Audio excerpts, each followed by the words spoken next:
fourth quarter of 2018 proved to be one of the worst for equity markets since the global financial crisis 10 years ago. Developed equities fell by close to 20% from the September peaks to late December. The US initially held up well until December, when the S&P 500 index fell by 9%, taking it to a negative return for the year. Very few assets produced a positive return in the year, and many equity markets entered bear market territory with falls of 20% and more from the peak. Emerging market equities also fell, but reached a nadir in late October, by which time the index had fallen by 25% from its peak in January. In contrast to equities, government bonds rallied, with the yield on 10-year US Treasuries falling considerably, resulting in a gain of 2.7% for the asset class in Q4. Other safe havens also rallied, including gold and the Japanese yen.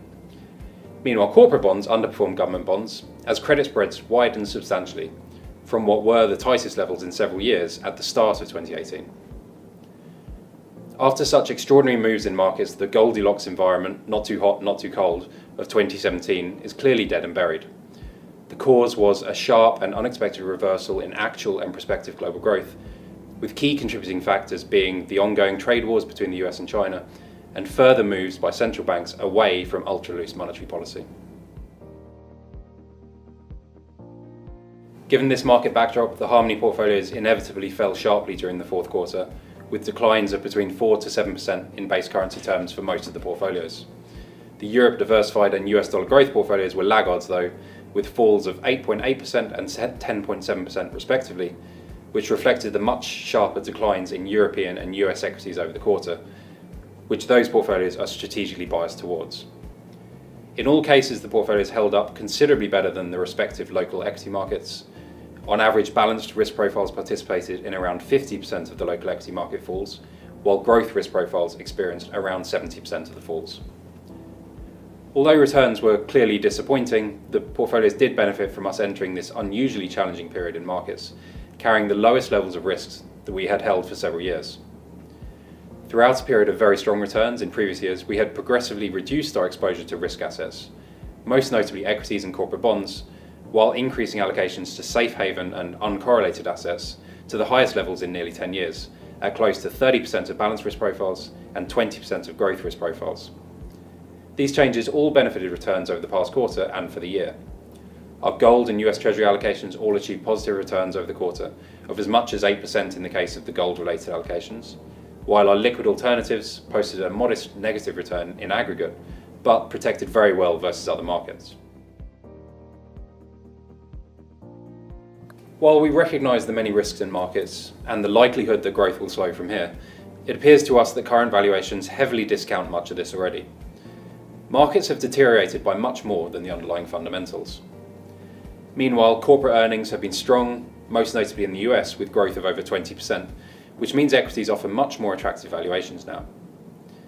It's easy to become very pessimistic about markets in this environment, but there are few signs of the conditions that usually presage a damaging recession. Growth remains positive and leading indicators generally point to further modest growth ahead, while inflation remains subdued and the collapse in the oil price will provide a useful boost for consumers. And although monetary policy has tightened, the Fed is close to the peak of its interest rate cycle, and rates globally are set to remain extremely low for some considerable time ahead. 2018 was clearly a very difficult year for investors, but we would continue to encourage a focus on investing for the longer term and staying the course through both good and bad times, given how volatile markets can be and how difficult it is to predict shorter-term swings. The Harmony portfolios performed very well through 2016 and 2017, and a period of consolidation in markets seemed likely to us.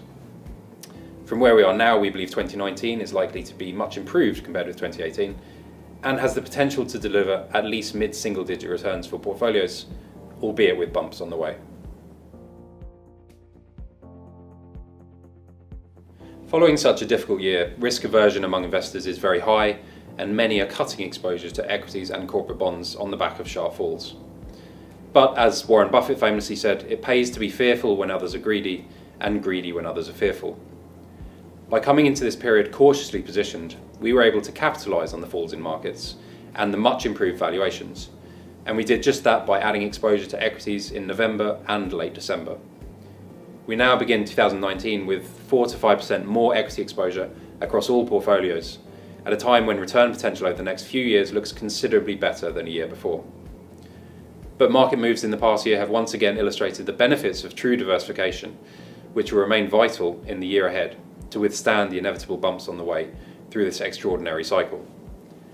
Our investment team continues to focus on building resilient portfolios with a wide variety of underlying return drivers, with equities at the core, supplemented with a wide range of diversifying asset classes, such as fixed income, property, infrastructure, gold, and liquid alternatives.